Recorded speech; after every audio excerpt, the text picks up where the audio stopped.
Ciidamada ammaanka ee ka howlgala degmada Daynile ayaa ku guuleystay in ay gacanta ku dhigaan nin burcad hubeysan oo dadka shacabka ah ku dhici jiray in uu ka tirsan yahay dagaalyahanada Al-Shabaab.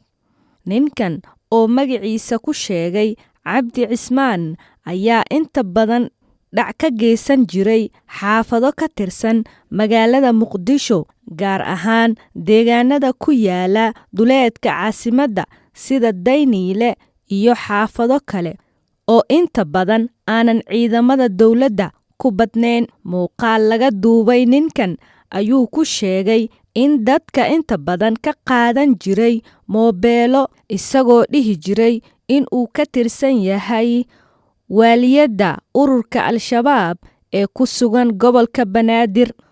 Waxa uu sheegay ninkan burcadka ah in dad badan ka qaatay moobeelo waaweyn.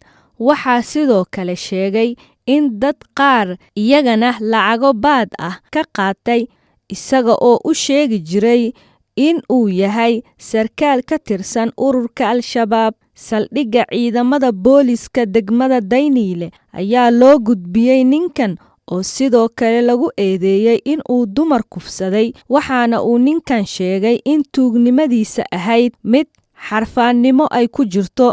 Magaalada Muqdisho muddooyinkan waxaa ku soo badanaya burcad noocyo kala duwan oo dadka dhac iyo dhibaato kala duwan u geysanaya. Burcadan ayaana isugu jira kuwo dhac toos ah dadka ugu geysta iyo kuwo si xeeladeysan dadka u dhaca. Boqolaal qof oo shacab ah ayaa lagu dilaa laguna dhacaa xoolahooda gudaha magaalada Muqdisho, mana la oga sababta loo dilo iyo cidda ka dambeysay dilkooda. Sida ninkan burcadka oo kale ayaa ku badan xaafadaha iyo degmadaha gobolka Banaadir.